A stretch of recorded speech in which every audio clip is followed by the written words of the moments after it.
Hello students, welcome to J Tuitions. இந்த வீடியோல exercise 5.1ல first sumல fourth subdivision பார்க்கிறோம். In which of the following situations does the list of numbers involved make an arithmetic progression and why? So list of numbers நம்ம வந்து கண்டுபிடிச்சிட்டு அது APயா இல்லையான்னு கண்டுபிடிக்கணும். So first one, fourth one, the amount of money in the account every year. So என்ன list of numbers form பண்ணணும்னா amount of money every year ஒவ்வொரு வருஷம் அப்போ first year second year third year அப்படி வரும்போது நமக்கு லிஸ்ட் ஆஃப் நம்பர்ஸ் வந்துடும். So amount of money கண்டுபிடிக்கணும்.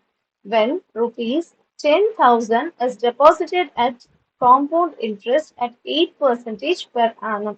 ஸோ இப்போ 10,000 வந்து பிரின்சிபல் டெபாசிட் பண்ணியிருக்காங்க. இதுல 8% இன்ட்ரெஸ்ட் கொடுக்குறாங்க. இந்த சம்ல ஒரு ஃபார்முலா யூஸ் பண்ண போறோம். Amount is equal to P into 1 plus I by 100 the whole for n. P என்றது principal, I என்றது interest and n என்றது number of years. So இதுல substitute பண்ணிடலாம். And interest வந்து எவ்வளவு கொடுக்குறாங்க 8% per annum. Per annumனா 1 இயருக்கு. So deposit பண்றோம் 1 year கழிச்சு நமக்கு எவ்வளவு அமௌண்ட் வரும்னா so இந்த ஃபார்முலா தான் யூஸ் பண்ணோம். P ஓட வேல்யூ 10,000 into 1 plus I ஓட value 8 divided by 100 the whole for n என்றது இங்க இப்போ 1 இயர்னு எடுத்திருக்கோம். ஸோ என்னோட value 1 is equal to 10,000. So LCM எடுத்தீங்கன்னா 108 divided by 100. ஸோ கேன்சல் பண்ணிடுங்க. அப்போ ரிமைனிங் எவ்வளோ அமௌண்ட் வருது உங்களுக்கு ருபீஸ் 108. இப்போ இங்க 2 zeros இருக்கு, பின்னாடி போட்டுக்கோங்க. ஸோ 10,800 rupees உங்களுக்கு வருது. ஸோ அதே மாதிரி இந்த பிளேசஸ் மட்டும்தான் சேஞ்ச் ஆகும். இப்போ இது செகண்ட் இயர் 2 வருஷம் தாண்டி is equal to 10,000 into so அதே 108 divided by 100. ஆனா இங்க இந்த ஹோல் ஸ்கொயர் வந்துடும். ஸோ சப்ஸ்டியூட் பண்ணி பார்த்தீங்கன்னா ஆன்சர் 12597 வரும். நம்ம 10,000 போட்டிருப்போம், நம்ம கையில 10,800 கிடைக்கும். ஸோ நெக்ஸ்ட் இயர் போடும்போது இப்போ இந்த 10,800 நம்மளோட மெயின் அமௌண்ட்டா வந்துடும், பிரின்சிபலா வந்துடும். அப்போ செகண்ட் இயர்ல 10,800 நம்மளோட பிரின்சிபல் அமௌண்ட்.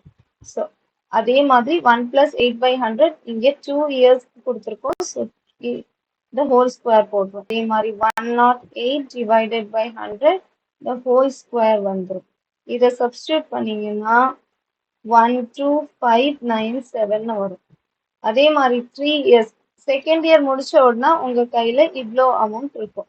இந்த அமௌண்ட் தான் உங்களோட பிரின்சிபல் அமௌண்ட். ஸோ நெக்ஸ்ட் இயருக்கு இதுல இருந்து தான் உங்களுக்கு 8% வட்டி கிடைக்கும்.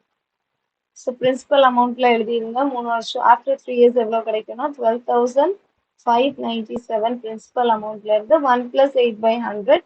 இங்க n இருக்குல்ல, இந்த எண்ணுக்கு பதிலா இங்க 3 yearsன்றதுனால நம்மளும் இங்க 3 போட்டிருக்கோம். ஸோ அதே மாதிரி 12,597. ஸோ அங்க 108 divided by 100 the whole cube. So போட்டீங்கன்னா rupees 15,867 கிடைக்குது. இப்போ நமக்கு லிஸ்ட் ஆஃப் நம்பர்ஸ் நமக்கு வந்தது எல்லாமே எழுதிட்டோம். ஸோ இங்கே இதுல இருந்து இப்போ இதை மைனஸ் பண்ண போறோம். So D1 is equal to 12597 minus 10800 is equal to 1797.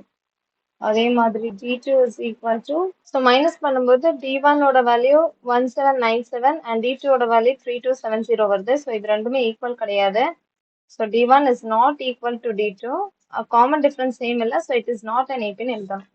Doubt இருந்துச்சுன்னா கமெண்ட் செக்ஷன்ல கேளுங்க. பிடிச்சிருந்தா லைக் பண்ணுங்க, ஷேர் பண்ணுங்க, சப்ஸ்கிரைப் பண்ணுங்க. தேங்க்யூ.